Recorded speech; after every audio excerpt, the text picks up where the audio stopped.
BRS కు good bye చెప్పేందుకు మాజీ ఎమ్మెల్యే తాటికొండ రాజయ్య సిద్ధమయ్యారు. ఈ నెల 10న కాంగ్రెస్ లో చేరేందుకు సిద్ధమవుతున్నట్లుగా తెలుస్తోంది. ఈ రోజే బీఆర్ఎస్ పార్టీకి రాజీనామా చేసే అవకాశం ఉన్నట్లుగా సమాచారం.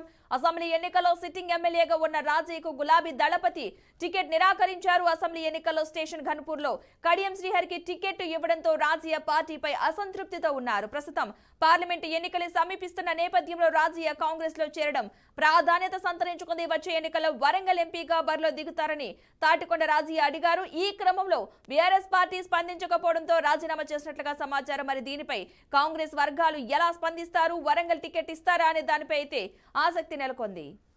తన అనుచరులతో లోతుగా చర్చించిన తర్వాత పార్టీకి గుడ్ బై చెప్పడమే మంచిదన్న నిర్ణయానికి వచ్చినట్లుగా తెలుస్తోంది.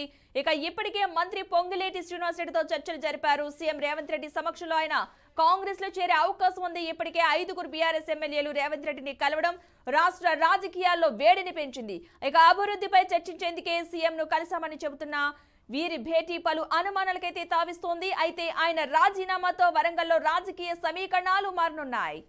ఇక బీఆర్ఎస్ కు గుడ్ బై చెప్పేందుకు మాజీ ఎమ్మెల్యే తాటికొండ రాజయ్య సిద్ధమయ్యారు. ఈ నెల 10న కాంగ్రెస్ లో చేరేందుకు సిద్ధమవుతున్నట్లుగా తెలుస్తోంది. ఈ రోజే బీఆర్ఎస్ పార్టీకి రాజీనామా చేసే అవకాశం ఉన్నట్లుగా స్పష్టమవుతోంది.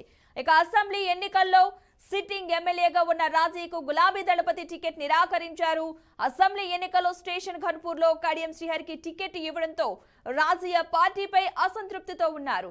ప్రస్తుతం పార్లమెంటు ఎన్నికలు సమీపిస్తున్న నేపథ్యంలో రాజయ్య కాంగ్రెస్ లో చేరడం ప్రాధాన్యత సంతరించుకుంది. వచ్చే ఎన్నికల్లో వరంగల్ ఎంపీగా బరిలో దిగుతాన్ని తాటికొండ రాజయ్య అడిగారు. ఈ క్రమంలో బీఆర్ఎస్ పార్టీ స్పందించకపోవడంతో రాజీనామా చేసినట్లుగా సమాచారం. మరి దీనిపై కాంగ్రెస్ వర్గాలు ఎలా స్పందిస్తారు, ఒకవేళ వరంగల్ టికెట్ ఇస్తారా అనే దానిపై అయితే ఆసక్తి నెలకొంది.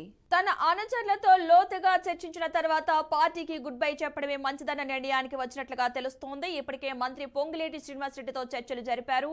సీఎం రేవంత్ రెడ్డి సమక్షంలో ఆయన కాంగ్రెస్ లో చేరే అవకాశం ఉంది. ఇప్పటికే 5గురు బీఆర్ఎస్ ఎమ్మెల్యేలు రేవంత్ రెడ్డిని కలవడం రాష్ట్ర రాజకీయాల్లో వేడిని పెంచింది.